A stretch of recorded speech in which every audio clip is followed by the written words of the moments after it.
പൗലോസ്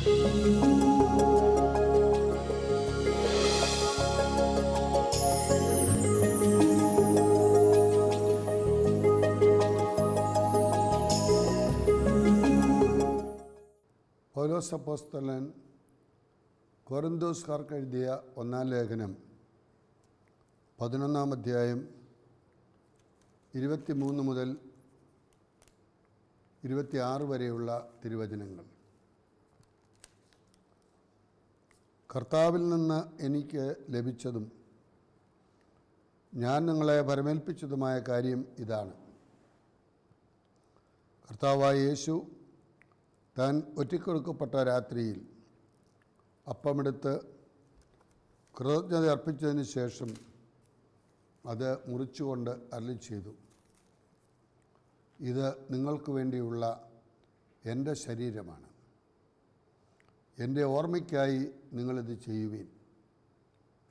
അപ്രകാരം തന്നെ അത്താഴത്തിന് ശേഷം പാനപാത്രമെടുത്ത് അരുളിച്ചെയ്തു, ഇത് എൻ്റെ രക്തത്തിലുള്ള പുതിയ ഉടമ്പടിയാണ്.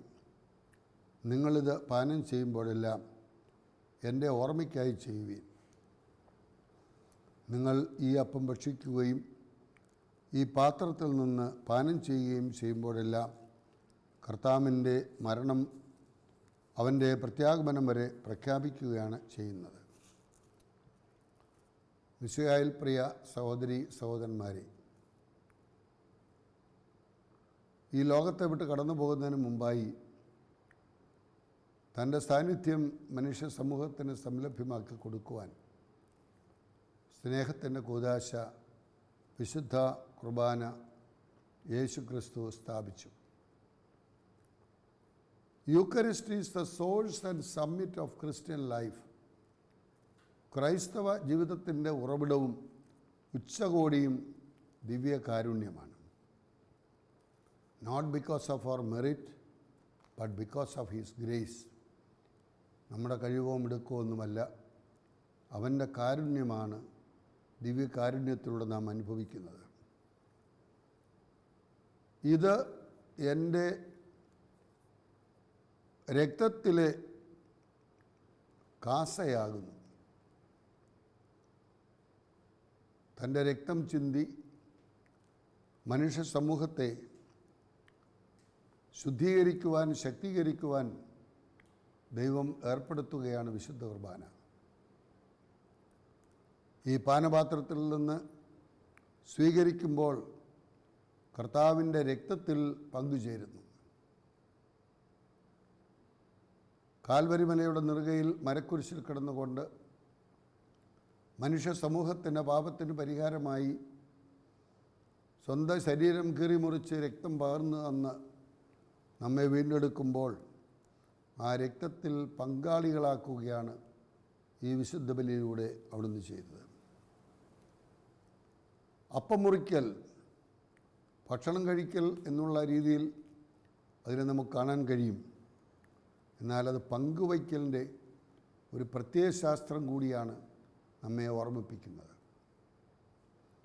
അപ്പമെടുത്ത് ആശീർവദിച്ച് മുറിച്ച് അവർക്ക് കൊടുത്തുകൊണ്ട് അരുളിച്ചെയ്തു, ഇത് എൻ്റെ ശരീരമാണ്.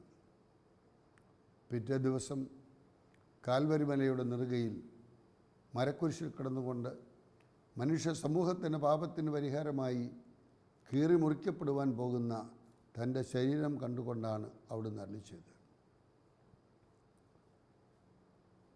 അപ്പത്തിൽ പങ്കുപറ്റുന്നത് കർത്താവിൻ്റെ ശരീരത്തിലുള്ള ഭാഗഭാഗിത്വമാണ്. ഒരു കൊയിനോണിയാണ്, ഒരു കമ്മ്യൂണിയനാണ്, ഒരു കൂട്ടായ്മയാണ് എന്നൊക്കെ നമ്മെ ഓർമ്മിപ്പിക്കുന്നു. വിശുദ്ധ കുർബാനയാണ് സഭയ്ക്ക് ജന്മം നൽകുന്നത്. യൂക്കറിസ്റ്റിയ ഫാച്ചിത് എക്ലേസിയാം, വിശുദ്ധ കുർബാന സഭയെ നിർമ്മിക്കുന്നു. സഭ ദിവ്യഭോജനത്തെ നിർമ്മിക്കുന്നു. ദിവ്യഭോജനം സഭയെ നിർമ്മിക്കുന്നു. പരസ്പരം പൂരകങ്ങളാണ്, ബന്ധപ്പെട്ടിരിക്കുകയാണ്. കർത്താവിൻ്റെ തിരുശരീര രക്തങ്ങളിലൂടെയാണ് സഭ ഇന്ന് ശക്തിപ്പെട്ടുകൊണ്ട് മുൻപോട്ട് പോകുന്നത്. ദൈവത്തിൻ്റെ സാന്നിധ്യം ജനത്തിന് സംലഭ്യമാക്കി കൊടുക്കുന്നത് വിശുദ്ധ കുർബാനയിലൂടെ, ദിവ്യകാരുണ്യത്തിലൂടെ, കാരുണ്യ പ്രവർത്തനങ്ങളിലൂടെയാണ് എന്നുള്ളത് നമുക്കറിയാം. സഭ നമ്മെ ഓർമ്മിപ്പിക്കുന്ന ഒരു സത്യമുണ്ട്. നാം ഒരു ശരീരമാണ്. പല ഗോതമ്പ് മണികൾ പൊടിച്ച് അരച്ച് ഒരപ്പമായി മാറുന്നത് പോലെ പല സ്വഭാവത്തിൻ്റെ ഉടമകളായ നാം, പല വ്യക്തികളായ നാം ഒന്നായിത്തീരുന്നത് ഈ ദിവ്യ കാരുണ്യത്തിലാണ്. പല മുന്തിരിങ്ങകൾ പിഴിഞ്ഞ് വീഞ്ഞായി മാറുന്നത് പോലെ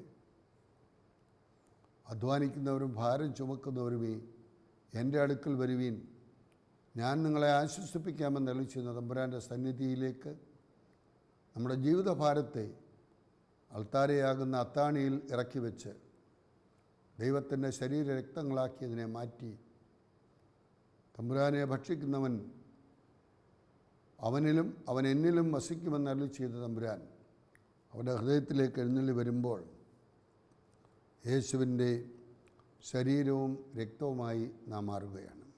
വിശ്വാസികൾ വെറുമൊരു കൂട്ടായ്മയല്ല, ക്രിസ്തുവിൻ്റെ സജീവ ശരീരമാണ്. കർത്താവിൻ്റെ ശരീരവും രക്തവുമായിട്ട് മാറുന്ന ഒരനുഭവമാണ് ഓരോ വിശുദ്ധ ബലിയിലും നമുക്കുണ്ടാകേണ്ടത്. ബലിപീഠത്തിൽ പങ്കുകാരായി മാറുന്നത് ബലിവസ്തുക്കൾ നാം സ്വീകരിക്കുമ്പോഴാണ്. ഒരേ സമയം കർത്താവിൻ്റെ പാനപാത്രവും പിശാചുക്കളുടെ പാനപാത്രവുമാകുവാൻ പാടില്ല. പിശാചുക്കളുടെ പാനപാത്രം നമുക്ക് കുടിക്കാനാവില്ല.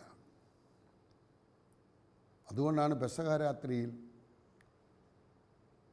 അപ്പമെടുത്ത് ആശീർവദിച്ചവർക്ക് നൽകിക്കൊണ്ട് അരുളി ചെയ്തത്, നിങ്ങൾക്ക് വേണ്ടിയും അനേകർക്ക് വേണ്ടിയും കീറി മുറിക്കപ്പെടുന്ന എൻ്റെ ശരീരമാണ്. തമ്പുരാൻ്റെ ശരീരമായി അതിനെ അവിടുന്ന് മാറ്റുകയാണ് ചെയ്തത്. പരിശുദ്ധനായ ദൈവത്തിൻ്റെ ശരീരം അശുദ്ധ ആത്മാക്കളുടെ ശരീരമാക്കി മാറ്റുവാൻ പാടില്ല. പൈശാചികമായ പ്രവണതകളുടെ അടിസ്ഥാനത്തിൽ ഇന്ന് സാത്താൻ സേവ പോലെയുള്ള പ്രവർത്തനങ്ങൾ അരങ്ങേറിക്കൊണ്ട് ദൈവത്തെ മഹത്വപ്പെടുത്തുന്നതിന് പകരം ദൈവമഹത്വം നഷ്ടപ്പെടുത്തിക്കൊണ്ട് ഭൂമിയിൽ മനുഷ്യൻ കാണിക്കുന്ന വിക്രിയകളുടെ പശ്ചാത്തലത്തിലാണ് അവിടുന്ന് പറയുന്നത്, പിശാചിൻ്റെ വാസസ്ഥലമാകുവാൻ പാടില്ല. കർത്താവിൻ്റെ ശരീരം ഭക്ഷിക്കുന്നവൻ കർത്താവിൻ്റെ ഭാഗവാക്കായി മാറണം എന്നുള്ളത്. പഴയ നിയമത്തിൽ രാഷ്ട്രീയ സാമൂഹിക അടിമത്വത്തിൽ നിന്നുള്ള ഒരു മോചനമാണ് അവർക്ക് ലഭിച്ചത് എന്ന് കാണാൻ കഴിയും. ഫറവോൻ്റെ അടിമത്വത്തിൽ വിമോചിപ്പിക്കപ്പെട്ട ജനം വാഗ്ദത്ത നാട്ടിലേക്ക് പോകുമ്പോൾ അവർക്ക് നേരിട്ട പ്രതിസന്ധികളെയൊക്കെ എങ്ങനെ ദൈവം അഭിമുഖീകരിക്കുവാൻ ശക്തി കൊടുത്തു എന്നൊക്കെ കാണുന്നുണ്ട്. പുതിയ നിയമത്തിലേക്ക് വരുമ്പോൾ ഇതാ ലോകത്തിൻ്റെ പാപത്തെ വഹിക്കുന്ന ദൈവത്തിൻ്റെ കുഞ്ഞാട് എന്ന് സ്നാപയോഹന്നാൻ ആരെ കാണിച്ചു കൊടുത്തുവോ ആ ദിവ്യ ചെമ്മരിയാട്ടിൻകുട്ടിയുടെ രക്തത്താൽ ശുദ്ധീകരിക്കപ്പെടുന്ന, ശക്തീകരിക്കപ്പെടുന്ന അംഗങ്ങളായി നാം മാറുകയാണ്.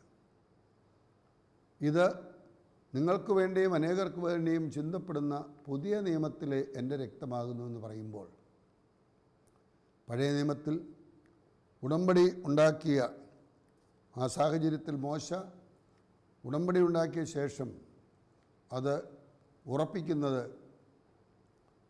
മൃഗത്തെ കൊന്ന് അതിന് രക്തമെടുത്ത് ബലിപീഠത്തിൻ്റെ മേലും ജനത്തിൻ്റെ മേലും തെളിച്ചുകൊണ്ട് ആ ഉടമ്പടി ഉറപ്പിക്കുകയായിരുന്നു എങ്കിൽ, ഇതാ ലോകത്തിൻ്റെ പാപത്തെ വഹിക്കുന്ന ദൈവത്തിൻ്റെ കുഞ്ഞാടെന്ന് സ്നാപയോഹന്നാൻ ആരെ കാണിച്ചു കൊടുത്തുവോ ആ ദിവ്യ ചെമ്മരിയാട്ടിൻകുട്ടി സ്വന്തം ശരീരം മുറിച്ച് രക്തം പകർന്ന് നമ്മെ ശുദ്ധീകരിച്ച് ശക്തീകരിച്ച വലിയ ഒരു അനുഭവമാണ് വിശുദ്ധ കുർബാനയിൽ നമുക്ക് കാണാൻ കഴിയുന്നത്. പ്രിയ സഹോദരങ്ങളെ, അപ്പത്തിൻ്റെയും വീഞ്ഞിൻ്റെയും സാദൃശ്യങ്ങളിൽ നമ്മുടെ കർത്താവായ ഈശോ മിശിഹായുടെ തിരുശരീരവും തിരുരക്തവും ജീവനും ദൈവസ്വഭാവവും ഉൾക്കൊള്ളുന്ന കൂദാശയാക്കി അതിനെ മാറ്റുകയാണ്. അപ്പത്തിൻ്റെ ബാഹ്യരൂപത്തിന്, ആകൃതിക്കോ നിറത്തിനോ രുചിക്കോ മാറ്റം വരുത്തിയില്ല. എന്നാൽ അതിൻ്റെ സത്ത ക്രിസ്തുവായി മാറുന്നു. അതിനെയാണ് ട്രാൻസബ്സ്റ്റാൻസിയേഷൻ എന്ന് വിളിക്കുന്നത്, സത്താപരമായ മാറ്റം. നോക്കിയാൽ ആകൃതിക്ക്, അതിൻ്റെ രൂപത്തിന്, അതിൻ്റെ മണത്തിന്, അതിൻ്റെ രുചിക്ക് ഒരു മാറ്റവുമില്ല. എന്നാൽ സത്താപരമായി അത് കർത്താവിൻ്റെ ശരീരവും രക്തവുമാക്കി അവിടുന്ന് മാറ്റുകയാണ്. കുർബാന അർപ്പണമധ്യേ വൈദികൻ ഇതെൻ്റെ ശരീരമാകുന്നു, ഇതെൻ്റെ രക്തമാകുന്നു എന്ന യേശുവചനം ഉരുവിടുകയും പരിശുദ്ധാത്മാവ് അപ്പത്തിൻ്റെയും വീഞ്ഞിൻ്റെയും മേൽ ആവസിക്കുകയും ചെയ്യുന്ന ഒരനുഭവമായി ഇതിനെ മാറ്റുമ്പോൾ അതാണ് സത്താപരമായ മാറ്റം എന്ന് പറയുന്നത്. ഇത് നിങ്ങൾ എൻ്റെ ഓർമ്മയ്ക്കായി ചെയ്യുന്ന കൽപ്പനയുടെ ചാലനമാണ് ഈ വിശുദ്ധ കുർബാന, ഓരോ ദിവസത്തെയും കുർബാന. ഇത് എൻ്റെ ഓർമ്മയ്ക്കായി നിങ്ങൾ ചെയ്യുവിൻ എന്ന് പറഞ്ഞുകൊണ്ട് ശിഷ്യന്മാരെ പരിമേൽപ്പിച്ച ദൗത്യം ശിഷ്യന്മാരുടെ പിൻഗാമികളായ വൈദികർ വഴി അത് അർപ്പിക്കപ്പെടുമ്പോഴാണ്. ജീവൻ്റെ അപ്പം യേശുവിൻ്റെ ശരീരം വളരെ സ്പഷ്ടമായ ഭാഷയിൽ ദിവ്യനാഥൻ കുർബാനയെക്കുറിച്ച് പഠിപ്പിക്കുന്നു. ഞാൻ ജീവൻ്റെ അപ്പമാകുന്നു. നിങ്ങളുടെ പിതാക്കന്മാർ മരുഭൂമിയിൽ വെച്ച് മന്ന ഭക്ഷിച്ചുവെങ്കിലും അവർ മരിച്ചുപോയി. എന്നാൽ അതുപോലെയല്ല, ഈ അപ്പം ഭക്ഷിക്കുന്നവൻ നിത്യമായി ജീവിക്കും. യോഹന്നാന്റെ സുവിശേഷം 6-ാം അധ്യായം 48 മുതൽ 50 വരെയുള്ള വാക്യങ്ങൾ. ഭക്ഷിക്കുന്നവർക്ക് ജീവൻ ഉണ്ടാകുന്നതിന് വേണ്ടി താൻ നൽകുവാൻ പോകുന്ന അപ്പം എന്താണെന്ന് യേശു തുടർന്ന് വ്യക്തമാക്കുകയാണ്. യോഹന്നാന്റെ സുവിശേഷം 6-ാം അധ്യായം 50-ാം വാക്യത്തിൽ ലോകത്തിൻ്റെ ജീവന് വേണ്ടി ഞാൻ നൽകുന്ന അപ്പം എൻ്റെ ശരീരമാണ്. അപ്പോൾ ലോകത്തിൻ്റെ ജീവന് വേണ്ടി ഞാൻ നൽകുന്ന അപ്പം എൻ്റെ ശരീരമാണ്. കർത്താവിൻ്റെ ഈ പ്രഖ്യാപനത്തിൽ യഹൂദർ നടുങ്ങിപ്പോയി. എങ്ങനെയാണ് അവൻ്റെ ശരീരം നമുക്ക് നൽകുവാൻ കഴിയുന്നത്? അവരുടെ ഇടയിൽ തർക്കമുണ്ടായി.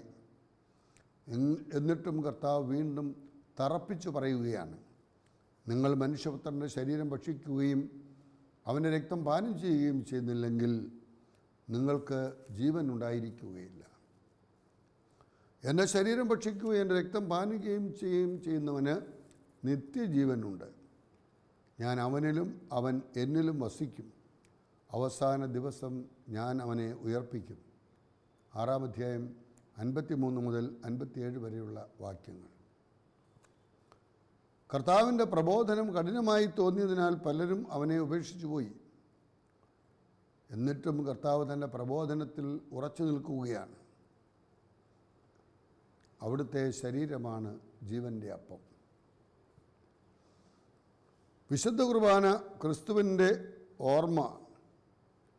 തൻ്റെ ഓർമ്മയ്ക്കായിട്ടാണ് ക്രിസ്തു വിശുദ്ധ കുർബാന സ്ഥാപിച്ചത്. തൻ്റെ സാന്നിധ്യം മനുഷ്യമക്കൾക്ക് അന്നും ഇന്നും എന്നും സംലഭ്യമാക്കി കൊടുക്കുവാനാണ് വിശുദ്ധ കുർബാന സ്ഥാപിച്ചത്. ഇത് നിങ്ങളെൻ്റെ ഓർമ്മയ്ക്കായിട്ട് ചെയ്യുവിൻ. ലൂക്കോസിൻ്റെ സുവിശേഷം 22-ാം അധ്യായം 19-ാം വാക്യത്തിൽ നാം കാണുന്നു. ക്രിസ്തുവിനെക്കുറിച്ചുള്ള ഓർമ്മ ആചരണമാണ് വിശുദ്ധ കുർബാന. അവിടുത്തെ ജനനവും പരസ്യ ജീവിതവും പീഡാനുഭവവും മരണവും ഉത്ഥാനവും സ്വർഗാരോഹണവും മാത്രമല്ല, അവിടുത്തെ രണ്ടാമത്തെ വരവും നമ്മുടെ സ്വർഗീയ ജീവിതവും പരിശുദ്ധാത്മാവിലൂടെ സഭയിൽ നടന്നുകൊണ്ടിരിക്കുന്ന വിശുദ്ധീകരണ പ്രക്രിയയും നാം ബലിയിൽ അനുസ്മരിക്കുന്നു. യേശുവിൻ്റെ രക്ഷാകര പദ്ധതിയുടെ ഭാഗമായ ഭൂതഭാവി വർത്തമാന കാല സംഭവങ്ങളുടെ അനുസ്മരണവും അനുഭവവും പ്രഘോഷണവുമാണ് ദിവ്യബലി. പ്രിയ സഹോദരങ്ങളെ, വിശുദ്ധ കുർബാന ക്രിസ്തുവിൻ്റെ ബലിയുടെ ഓർമ്മയാണ്. വിശുദ്ധ കുർബാന ക്രിസ്തുവിൻ്റെ ബലിയുടെ ഓർമ്മ ആചരണമാണ്. പാനപാത്രമെടുത്ത് കർത്താവ് അരുളി ചെയ്തു, ഈ പാനപാത്രം നിങ്ങൾക്ക് വേണ്ടി ചിന്തപ്പെടുന്ന എൻ്റെ രക്തത്തിലുള്ള പുതിയ ഉടമ്പടിയാണ്. ലൂക്കായുടെ സുവിശേഷം 22-ാം അധ്യായം 20-ാം വാക്യം. ദൈവവും ജനവും തമ്മിലുള്ള പഴയ ഉടമ്പടിക്ക് മോശ മുദ്ര വച്ചത് കാളക്കിടാവിൻ്റെ രക്തം കൊണ്ടാണ്. ഉടമ്പടിയോടനുബന്ധിച്ച് ബലിയർപ്പിക്കപ്പെട്ട കാളക്കിടാവിൻ്റെ രക്തത്തിൽ പകുതി മോശ ബലിപീഠത്തിൽ ഒഴിച്ചു, ബാക്കി പകുതി ജനങ്ങളുടെ മേൽ തെളിച്ചു. അതുവഴി ദൈവവും ജനവും ഒരു ഉടമ്പടി ബന്ധത്തിലേർപ്പെട്ടു. ഒരേ കുടുംബത്തിലെ അംഗങ്ങളായി ദൈവം ജനം ദൈവകൽപ്പനകൾ പാലിക്കാനും ദൈവം ജനത്തെ സംരക്ഷിക്കാനും കടപ്പെട്ടവനായി. എന്നാൽ ജനത്തിൻ്റെ അവിശ്വസ്തത മൂലം പഴയ ഉടമ്പടി കാലഹരണപ്പെട്ടപ്പോൾ ഒരു പുതിയ ഉടമ്പടിയുടെ ആവശ്യം വന്നു. പുതിയ ഉടമ്പടിയുടെ മധ്യസ്ഥനും ബലിമൃഗവും ബലിയർപ്പകനും ബലിവസ്തുവും ക്രിസ്തുവാണ്. ക്രിസ്തു തൻ്റെ രക്തം ചിന്തി ദൈവവും നാം തമ്മിലുള്ള പുതിയ ഉടമ്പടിക്ക് മുദ്ര വച്ചു. നമ്മെ ദൈവത്തോട് അനുരഞ്ജനപ്പെടുത്തി. കാൽവരിയിൽ നടന്ന ആ ബലിയുടെയും അതിൻ്റെ പ്രതീകമായ കുർബാന സ്ഥാപനത്തിൻ്റെയും ഓർമ്മയും അനുഭവവും ആഘോഷവുമാണ് ഓരോ ദിവ്യബലിയും. വിശുദ്ധ കുർബാന സഭയുടെ ബലിയാണ്. വിശുദ്ധ കുർബാന സഭയുടെ ബലിയാണ്. ശിരസ്സായ യേശുവിൻ്റെ ബലിയിൽ അവിടുത്തെ ഭൗതിക ശരീരമെന്ന നിലയിൽ സഭയും പങ്കുചേരുന്നു. ക്രിസ്തുവിനോടൊപ്പം സഭയും പൂർണ്ണമായി അർപ്പിക്കപ്പെടുന്നു. സഭാംഗങ്ങളായ നമ്മുടെ ജീവിതവും സഹനവും പ്രാർത്ഥനയും പ്രവർത്തനവുമെല്ലാം ക്രിസ്തുവിൻ്റെ അർപ്പണത്തോട് ഐക്യപ്പെട്ട പുതിയ മൂല്യം നേടുന്നു. സകല മനുഷ്യരുടെയും അനുരഞ്ജനത്തിനു വേണ്ടി പിതാവിനോട് ക്രിസ്തു നടത്തിയ മധ്യസ്ഥതയിൽ നാമും പങ്കുചേരുന്നു. ഭൂമിയിലുള്ളവർ മാത്രമല്ല, സ്വർഗത്തിലുള്ളവരും ശുദ്ധീകരണ സ്ഥലത്തുള്ളവരും അവിടുത്തെ അർപ്പണത്തോട് ഐക്യപ്പെട്ടിരിക്കുന്നു. അതിനാൽ ബലിയുടെ ഫലം ഭൂവാസികൾക്കെന്നതുപോലെ സ്വർഗവാസികൾക്കും ശുദ്ധീകരണ സ്ഥലവാസികൾക്കും ഒരുപോലെ ലഭ്യമാണ്. വിശുദ്ധ കുർബാന ക്രിസ്തുവിൻ്റെ സജീവമായ സാന്നിധ്യമാണ്. ക്രിസ്തുനാഥൻ വിശുദ്ധ കുർബാന സ്ഥാപിച്ചതിൻ്റെ ഉദ്ദേശങ്ങളിലൊന്ന് നമ്മുടെ ഇടയിൽ അവിടുത്തെ സാന്നിധ്യം നിലനിർത്തുവാനാണ്. തൻ്റെ വചനത്തിലൂടെയും ആത്മാവിലൂടെയും അപ്പത്തെയും വീഞ്ഞിനെയും അവിടുന്ന് തൻ്റെ ശരീരരക്തങ്ങളാക്കി മാറ്റുന്നു. സജീവമായ തൻ്റെ സാന്നിധ്യമാക്കി മാറ്റുന്നു. യുഗാന്തത്തോളം നമ്മോടൊപ്പം ആയിരിക്കുവാൻ വേണ്ടിയാണ് അവിടുന്ന് വിശുദ്ധ കുർബാന സ്ഥാപിച്ചത്. വിശുദ്ധ കുർബാന നമ്മുടെ ആത്മീയ ഭോജ്യമാണ്. ക്രിസ്തുനാഥൻ വിശുദ്ധ കുർബാന സ്ഥാപിച്ചതിന് മറ്റൊരു ഉദ്ദേശം നമ്മുടെ ആത്മീയ ഭോജ്യമായി തീരുക എന്നതാണ്. ഏലിയാ പ്രവാചകന് അത്ഭുതകരമായ വിധത്തിൽ ഭക്ഷണം നൽകിക്കൊണ്ട് ദേവദൂതൻ പറഞ്ഞു, എഴുന്നേറ്റ് ഭക്ഷിക്കുക, ഇല്ലെങ്കിൽ യാത്ര ദുഷ്കരമാകും. 1 രാജാക്കന്മാരുടെ പുസ്തകം 19-ാം അധ്യായം 5 മുതൽ 8 വരെയുള്ള വാക്യങ്ങൾ നാം അത് കാണുന്നു. അവൻ എഴുന്നേറ്റ് ഭക്ഷിച്ചു. 40 ദിവസം മരുഭൂമിയിലൂടെ യാത്ര ചെയ്തു. ദൈവത്തിൻ്റെ മലയായ ഹോറേബിലെത്തി. ഇസ്രായേൽ ജനം മന്നാ ഭക്ഷിച്ചു. 40 വർഷം മരുഭൂമിയിലൂടെ യാത്ര ചെയ്തു. വാഗ്ദാനം നാട്ടിലെത്തി. സ്വർഗത്തിലേക്കുള്ള നമ്മുടെ മരുഭൂമി യാത്രയിൽ നമ്മെ ശക്തിപ്പെടുത്തുന്ന പാഥേയമാണ് വിശുദ്ധ കുർബാന. മറ്റ് ഭക്ഷണങ്ങളിലെ പോഷകം നാം സ്വാംശീകരിച്ച ശേഷം ബാക്കി വിസർജിക്കുന്നു. എന്നാൽ കുർബാനയാകുന്ന ഭക്ഷണം നമ്മുടെ മാലിന്യം നീക്കി നമ്മെ ക്രിസ്തുവിനോട് രൂപാന്തരപ്പെടുത്തുന്നു. വിശുദ്ധ കുർബാന സ്വീകരിക്കുമ്പോൾ നമ്മൾ പാപങ്ങൾ മോചിക്കുന്നു. മത്തായി സുവിശേഷം 26-ാം അധ്യായം 28-ാം വാക്യത്തിൽ, ഇത് പാപമോചനത്തിനായി അനേകർക്ക് വേണ്ടി ചിന്തപ്പെടുന്ന എൻ്റെ രക്തമാണ്.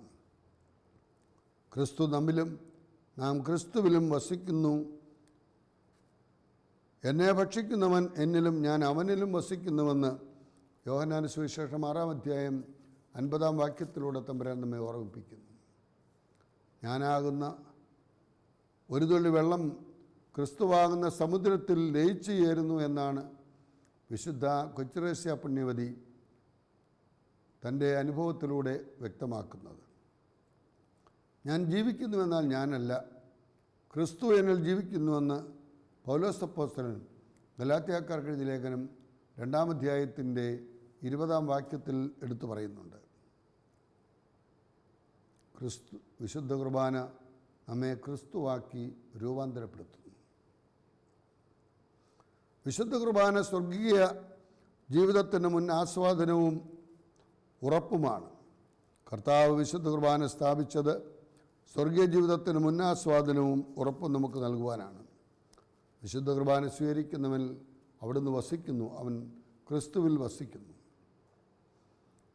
നാം കർത്താവിനോടൊപ്പം ആയിരിക്കുന്ന അവസ്ഥയാണ് സ്വർഗീയ ജീവിതമെന്ന് പൗലോസ് അപ്പോസ്തലൻ തെസ്സലോനിക്കക്കാർക്ക് എഴുതിയ 1-ാം ലേഖനത്തിൻ്റെ 4-ാം അധ്യായത്തിൽ 17-ാം വാക്യത്തിൽ നമ്മെ ഓർമ്മിപ്പിക്കുന്നു. അതിനാൽ സ്വർഗീയ ജീവിതത്തിൻ്റെ മുന്നാസ്വാദനമാണ് വിശുദ്ധ കുർബാനയിൽ കർത്താവുമായി ഐക്യപ്പെട്ട ജീവിതം നയിക്കുന്നവർക്ക് അനുഭവമാകുക. നമ്മുടെ നിത്യരക്ഷയുടെയും നിത്യജീവൻ്റെയും അച്ചാരമാണ് വിശുദ്ധ കുർബാന. കർത്താവ് പറയുന്നു, എൻ്റെ ശരീരം ഭക്ഷിക്കുകയും എൻ്റെ രക്തം പാനം ചെയ്യുകയും ചെയ്യുന്നവന് നിത്യജീവനുണ്ട്. അവസാന ദിവസം ഞാൻ അവനെ ഉയർപ്പിക്കും. യോഹന്നാൻ്റെ സുവിശേഷം 6-ാം അധ്യായം 54-ാം വാക്യം. വിശുദ്ധ കുർബാന യോഗ്യതയോടെ സ്വീകരിക്കുന്ന നമുക്ക് ഉയർപ്പും നിത്യജീവനും ഉറപ്പാണ്. വിശുദ്ധ കുർബാന ക്രിസ്തുവിൻ്റെയും സഭയുടെയും കൃതജ്ഞതാ സ്തോത്ര ബലിയാണ്. യേശു അപ്പമെടുത്ത് കൃതജ്ഞതാ സ്തോത്രം ചെയ്ത ശേഷം യോഹന്നാൻ്റെ സുവിശേഷം 6-ാം അധ്യായം 11-ാം വാക്യം ദൈവജനത്തിന് പങ്കുവെച്ച് നൽകി. അപ്പോൾ കൃതജ്ഞതാ സ്തോത്രത്തിന് ശേഷമാണ് അത് പങ്കുവെച്ച് നൽകുന്നത്. പാനപാത്രമെടുത്ത് കൃതജ്ഞതാ സ്തോത്രം ചെയ്തതിന് ശേഷം മർക്കോസിൻ്റെ സുവിശേഷം 14-ാം അധ്യായം 23-ാം വാക്യം ശിഷ്യന്മാർക്ക് കുടിക്കുവാൻ നൽകി. പെസഹ ഭക്ഷണത്തിന് ശേഷം സ്തോത്രഗീതം പാടിക്കൊണ്ടാണ് മത്തായിയുടെ സുവിശേഷം 26-ാം അധ്യായം 30-ാം വാക്യം യേശുവും ശിഷ്യന്മാരും ഒലിവുമലയിലേക്ക് പോയത്. മനുഷ്യവർഗത്തെ രക്ഷിക്കുക എന്ന ദൈവത്തിൻ്റെ ഇഷ്ടം നിറവേറ്റുവാൻ വേണ്ടി തന്നെ ജീവൻ കൃതജ്ഞതാ സ്തോത്ര ബലിയായി യേശു പിതാവിന് സമർപ്പിക്കുന്നു. മരണത്തോളം എത്തി നിൽക്കുന്ന സഹനത്തിലും ദൈവത്തെ സ്തുതിക്കുവാനും അവിടുത്തേക്ക് നന്ദി പറയുവാനും യേശു നമ്മെ പഠിപ്പിക്കുന്നു. വിശുദ്ധ കുർബാന സഭയുടെ കൃതജ്ഞതാ സ്തോത്ര ബലി കൂടിയാണ്. ക്രിസ്തുവിൽ പൂർത്തിയായ രക്ഷാകര പദ്ധതിയെ പ്രതി സഭ പിതാവായ ദൈവത്തെ സ്തുതിക്കുന്നു, അവിടുത്തേക്ക് നന്ദി പറയുന്നു. ക്രിസ്തുവിൽ പ്രപഞ്ചം മുഴുവൻ വീണ്ടെടുക്കപ്പെട്ടതിനാൽ നമ്മുടെ രക്ഷയെ പ്രതി മാത്രമല്ല, ദൈവത്തിൻ്റെ സൃഷ്ടികർമ്മത്തെ പ്രതിയും ദൈവപരിപാലനയെ പ്രതിയും സ്വർഗീയ ജീവിതത്തെ പ്രതിയും ദൈവത്തെ നാം സ്തുതിക്കുകയും അവിടുത്തേക്ക് നന്ദി പറയുകയും ചെയ്യുന്നു.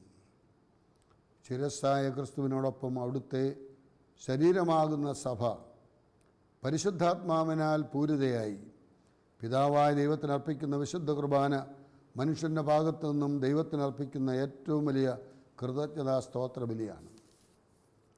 നമുക്ക് ലഭിച്ചുകൊണ്ടിരിക്കുന്ന എല്ലാ അനുഗ്രഹങ്ങൾക്കും കുർബാന വഴിയാണ് നാം നന്ദി പറയുന്നത്.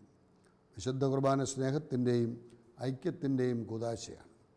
നമ്മോടുള്ള സ്നേഹത്തെ പ്രതി നമ്മെ ദൈവവുമായും നമ്മൾ തമ്മിലും അനുരഞ്ജനിപ്പിക്കുന്നതിന് വേണ്ടിയാണ് കർത്താവ് കാൽവരിയിൽ ബലിയായത്.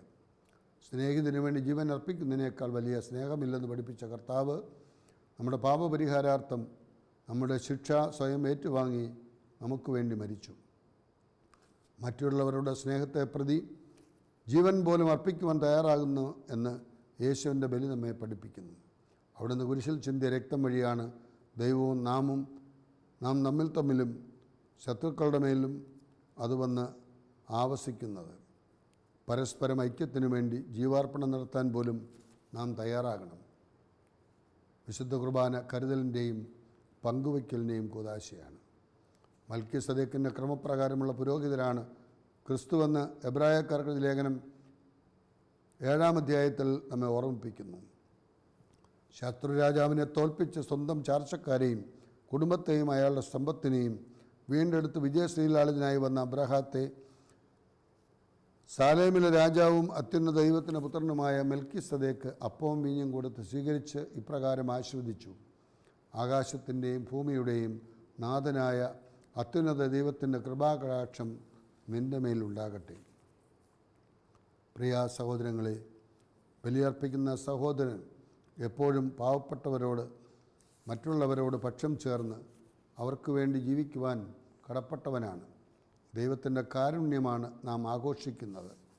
അത് എപ്പോഴും നാം അനുസ്മരിക്കണം. പിതാവായ ദൈവത്തിന് നമ്മോടുള്ള ആ കാരുണ്യം, ആ കരുണയെക്കുറിച്ച് എപ്പോഴും ബോധ്യമുള്ളവരായി നാം ജീവിക്കുമ്പോൾ നിശ്ചയമായും അവിടുത്തെ കരുണയിൽ ആശ്രയിച്ചുകൊണ്ട് കാരുണ്യമേകുവാൻ ദൈവം നൽകുന്ന അവസരമായി കണ്ട് അവനോടൊപ്പം ഈ ലോകത്തിലും പരലോകത്തിലും നിത്യമായി ജീവിക്കുവാനുള്ള എല്ലാ അനുഗ്രഹങ്ങളും വിശുദ്ധ കുർബാന വഴിയായി നമ്മെ ദൈവം അനുഗ്രഹിക്കട്ടെ.